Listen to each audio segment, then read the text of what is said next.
Hello friends, welcome back to my YouTube channel English literature hub with Ruby Raj. आज हम लोग discuss करेंगे problems of teaching English to the student in Jharkhand. मतलब झारखंड के स्टूडेंटों को इंग्लिश टीच करने में कौन कौन से प्रॉब्लम्स को फेस करना पड़ते हैं उसके बारे में हम लोग डिस्कस करेंगे। तो अगर वीडियो आपको हेल्पफुल लगे, अच्छा लगे तो प्लीज़ लाइक एंड सब्सक्राइब जरूर करें। तो चलिए बिना देरी किए हुए वीडियो को स्टार्ट करते हैं। तो सबसे पहले देखते हैं introduction. Jharkhand is a multilingual and culturally diverse state. Jharkhand एक ऐसा राज्य है जहाँ पे बहुत सारे भाषाएं बोली जाती है, बहुत सारी संस्कृति भी पाई जाती है। English is important for higher education, competitive examination, employment, technology and communication. English जो है हायर एजुकेशन में हो गया, आपका कंपटीशन एग्जाम जो होता है आजकल उसमें, रोजगार में, टेक्नोलॉजी और संचार में भी बहुत इम्पोर्टेंट रोल प्ले करता है। However, teaching English to student in Jharkhand faces several challenges.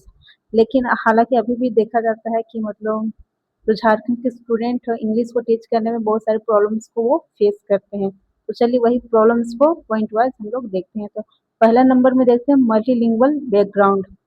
Student in Jharkhand come from different linguistic background. जो झारखंड के स्टूडेंट है वो बहुत सारे बहुत डिफरेंट डिफरेंट तरह के भाषा बोली जाते हैं, वैसे बैकग्राउंड से वो आते हैं। along with Hindi language such as Santhali, Mundari, Ho, Kuru, Khariya and other regional language are spoken. Hindi के साथ साथ हिंदी के अलावा बहुत सारे और भी रीजनल लैंग्वेज बोले जाते हैं, जैसे कि संथाली हो गया, मुंडरी, Ho, Kurukh, Kharia and other regional language. Student may therefore have difficulty and adjusting to English as a third language or an additional language। और इसी वजह से जो है झारखंड के जो स्टूडेंट है वो डिफिकल्टी डिफिकल्ट उनको लगता है एडजस्ट करने में इंग्लिश को एज अ थर्ड लैंग्वेज और एज ए एडिशनल लैंग्वेज के रूप में। चलिए नेक्स्ट पॉइंट देखते हैं। Lack of exposure to English. Many student particularly those from rural and tribal areas have limited opportunity to hear or speak English outside the classroom। बहुत सारे student जो है गांव या फिर ट्राइबल एरिया से जो आते हैं उनके पास बहुत लिमिटेड अपॉर्चुनिटी होता है कि वो क्लासरूम के बाहर भी इंग्लिश स्पीक कर सके। English may be used mainly during English periods at school. As a result student often understand English written English better than spoken English. मतलब लिमिटेड एरिया, हाँ, अपॉर्चुनिटी होने के कारण जो है वो क्लासरूम के बाहर जो है स्टूडेंट इंग्लिश स्पीक नहीं कर पाते हैं, और वो जो है इंग्लिश सिर्फ इंग्लिश पीरियड के टाइम में ही स्पीक कर पाते हैं। इसके परिणाम स्वरूप ये इसके रिजल्ट में देखा जाता है तो बच्चे जो है, स्टूडेंट जो है झारखंड के, वो इंग्लिश लिखने में ज़्यादा तेज होते हैं रेदर देन बोलने में, उनको बोलने में हेजिटेशन महसूस होती है। थर्ड पॉइंट देखते हैं। Rural urban education gap. There can be a significant difference in between educational facilities available in urban and rural areas. बहुत सारे जो फैसिलिटीज है, एजुकेशन फैसिलिटीज है, वो गांव और शहर के स्कूल में डिफरेंस, मतलब अंतर देखने को मिलता है। Urban student may have greater access to English medium school, coaching, libraries, internet resources and English speaking environment.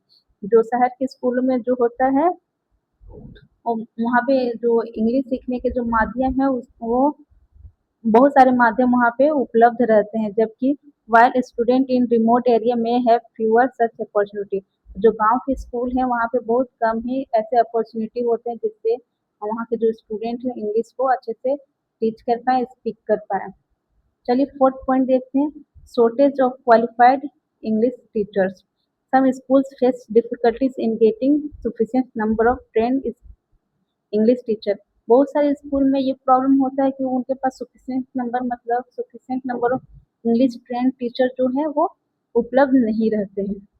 A teacher who is not adequately trained in modern language teaching method में rely heavily on translation, memorization and grammar exercise rather than developing all four language school। बहुत सारे school में जो होता है बहुत मतलब English trained teacher नहीं होने की वजह से जो नॉर्मल जो है टीचर जो होते हैं वो इंग्लिश को पढ़ाते हैं, और एज ए ट्रांसलेशन मेथड में, और ट्रांसलेट मतलब इंग्लिश को पढ़ा के उसको ट्रांसलेट कर देते हैं और उसको याद करने के लिए बोला जाता है स्टूडेंट।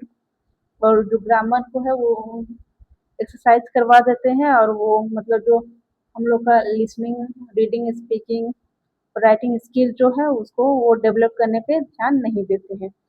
पांचों पॉइंट देखते हैं। Lack of teaching resources. Some schools specially in economically disadvantaged or remote areas may have limited access to बहुत सारे जो टीचिंग रिसोर्सेस हैं, बहुत सारे एरिया में जो है वो नहीं पाई जाती, कमी पाई जाती है। जैसे English text book and supplementary books, बहुत सारे स्कूल्स में जो है इंग्लिश टेक्स्ट बुक नहीं मिलेंगे, और जो सप्लीमेंट्री नोटबुक्स हैं वो सब भी नहीं मिलते हैं। बहुत सारे स्कूल में लाइब्रेरीज भी अभी भी बहुत सारे स्कूल में नहीं है। ऑडियो विजुअल मटेरियल, इसको एक तरह से बोला जाए टीएलएम, जो टीचिंग लर्निंग मटेरियल है, जो इंग्लिश को बेहतर टीचिंग में बेहतर बनाने के लिए उपयोग होते हैं, वो सब मटेरियल जो है वो उसकी कमी पाई जाती है। इसकी वजह से भी बच्चे इंग्लिश को नहीं टीच कर पाते हैं। कंप्यूटर्स एंड रिलायबल इंटरनेट, और इंटरनेट की सुविधा ना होने की वजह से भी बहुत सारे स्कूल में इंटरनेट की सुविधा ना होने के कारण भी बच्चे इंग्लिश को अच्छे से नहीं सीख पा रहे हैं। नेक्स्ट पॉइंट देखते हैं, educational videos and digital learning resources. और बहुत सारे स्कूल में जो एजुकेशनल वीडियोस जो होते हैं या फिर जो रिसोर्सेज होते हैं डिजिटल लर्निंग के, वो सब की कमी पाई जाती है, जिसकी वजह से भी झारखंड के जो स्टूडेंट वो इंग्लिश को अच्छे से नहीं सीख पा रहे हैं। This makes English teaching less interactive, और इस सब की कमी की वजह से जो है इंग्लिश टीचर को लेस इंटरेक्टिव बनाता है। सिक्स पॉइंट देखते हैं, fear and lack of confidence. Many students hesitate to speak English because they are afraid of making mistake. बहुत सारे स्टूडेंट जो है वो इंग्लिश स्पीक करने में हेजिटेशन महसूस करते हैं, शर्मिंदा महसूस करते हैं, क्योंकि उनको लगता है कि वो गलती कर देंगे, वो अच्छा से स्पीक नहीं कर पाएंगे। दे मे थिंक दैट क्लासमेट और teacher will laugh at there pronunciation और ग्रामर। वो बच्चे स्टूडेंट जो है वो सोचते हैं कि अगर वो अच्छा से प्रोनाउंसिएशन नहीं कर पाएंगे या फिर अच्छा ग्रामर रूल को नहीं फॉलो करेंगे, तो जो उनके टीचर है और जो क्लासमेट है वो उन पर हंसेंगे। This reduce their participation in the classroom, और यही सब वजह की जो है इंग्लिश स्पीकिंग में जो पार्टिसिपेशन के नंबर होते हैं वो उसमें रिड्यूस देखने को मिला जाता है, कमी देखने को मिला जाता है। सेवेंथ पॉइंट देखते हैं, pronunciation problem. English pronunciation can be difficult because English has sounds, stress, and intonation patterns they may not exist in the student first language। इसमें इंग्लिश में है जो है प्रोनाउंसिएशन प्रॉब्लम्स भी देखने को मिला जाता है कि इसमें बहुत सारे साउंड्स होते हैं, स्ट्रेस होते हैं, इनोटेशन होते हैं, मतलब आवाज़ का जो उतार चढ़ाव होता है वो होता है जो कि उनके फर्स्ट लैंग्वेज में ये सब चीज़ नहीं पाई जाती हैं। 8 पॉइंट देखते हैं, lack of vocabulary. Limited vocabulary make it difficult for students to understand English textbook or express their ideas. Limited vocabulary मतलब बहुत सारे स्टूडेंट जो है उनको वोकेबलरी का अच्छा से नॉलेज नहीं है, जिसकी वजह से जो बच्चे जो है वो अच्छे से अंडरस्टैंड नहीं कर पाते हैं इंग्लिश को, और एक्सप्रेस नहीं कर पाते हैं उनके आइडियाज़ को। A student may understand a concept but we unable to explain, और जो स्टूडेंट जो है लैक ऑफ वोकेबलरी नॉलेज के कारण जो है स्टूडेंट जो है वो एबल नहीं हो पाता है अपने कॉन्सेप्ट को एक्सप्लेन करने में। नाइन्थ पॉइंट देखते हैं, traditional teaching method. In some classroom English teaching may be dominated by grammar plus translation plus memorization plus examination.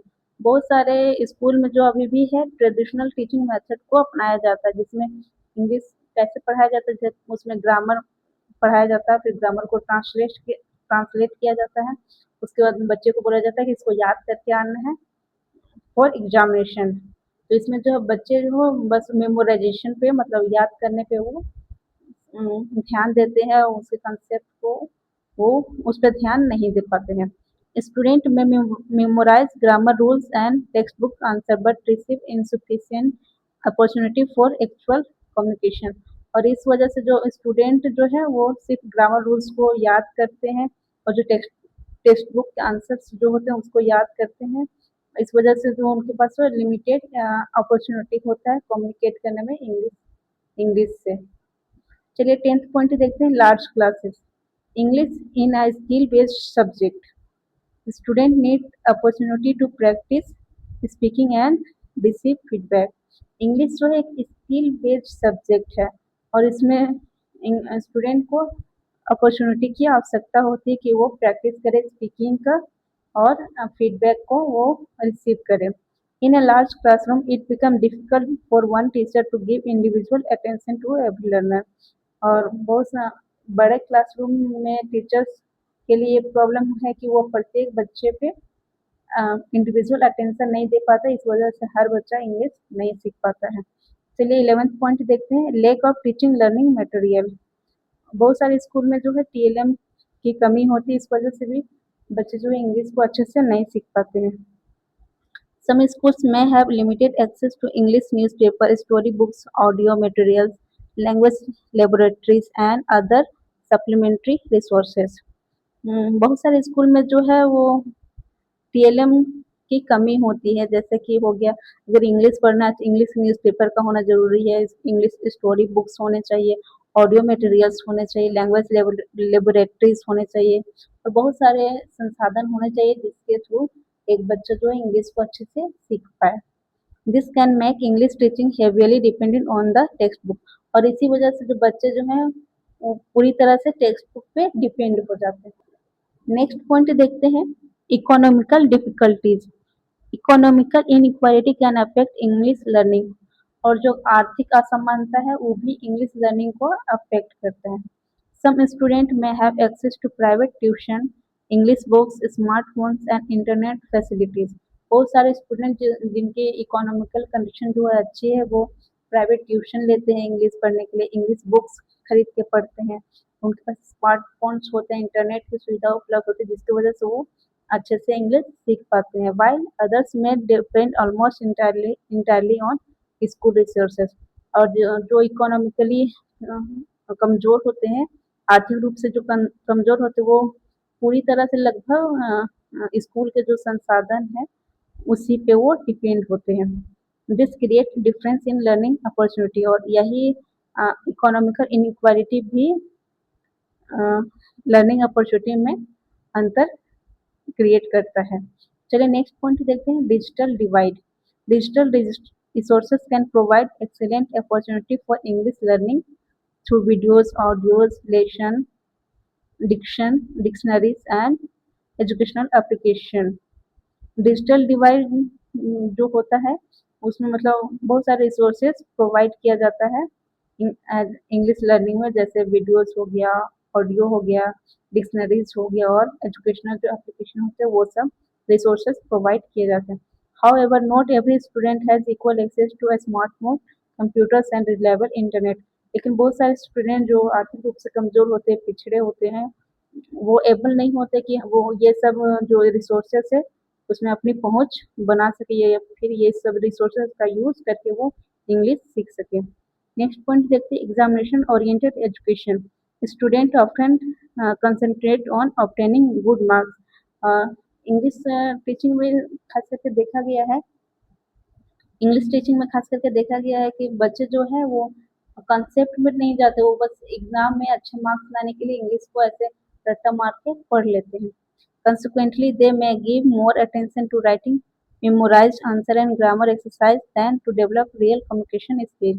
वो बस इसलिए अटेंशन देते हैं ताकि वो एग्जाम में अच्छे नंबर ला सके और बस ग्रामर को एक्सरसाइज करते हैं, उसको रट्टा मारते हैं और क्वेश्चन आंसर रट्टा मारते हैं ताकि वो अच्छे नंबर ला सके और वो कम्युनिकेशन स्किल में वो ध्यान नहीं दे पाते हैं। A student may score well in a written examination but still hesitate to speak English। और इसके परिणाम, इसका रिजल्ट ये होता है कि बच्चा जो है एग्जाम में अच्छे नंबर तो लेके आता है लेकिन वो उस टाइम अच्छे नंबर लाने के बावजूद भी इंग्लिश स्पीकिंग करने में वो हेजिटेशन, शर्मिंदा महसूस करता है। नेक्स्ट पॉइंट देखते हैं, irregular attendance. Regular practice is essential for learning a language. Regular practice जो है एक इसेंशियल क्या बोले, एसेंशियल पार्ट है कि आप एक कोई लैंग्वेज लर्न कर रहे हैं तो रेगुलर प्रैक्टिस की बहुत ज़्यादा ही ज़रूरत होती है। Student who are frequently absent may have difficulty keeping up with vocabulary, grammar and classroom activities.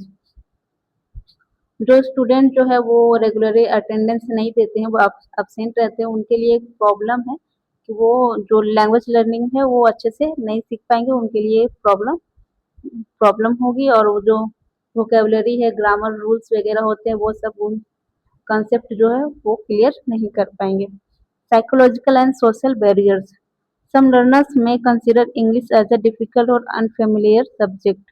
बहुत सारे जो लर्नर्स है वो इंग्लिश को एज ए अनफेमिलियर सब्जेक्ट और डिफिकल्ट सब्जेक्ट ग्रुप में मतलब सोचते हैं कि इंग्लिश एक डिफिकल्ट सब्जेक्ट है, वो हमसे नहीं होगा, मतलब प्रैक्टिस करने से पहले ही वो हार मान जाता है। और बहुत सारे बच्चे जो हैं बार बार असफल होने की वजह से भी इंग्लिश सीखने वो इंग्लिश को डिफिकल्ट सब्जेक्ट के रूप में मान लेते हैं और प्रैक्टिस करना छोड़ देते हैं।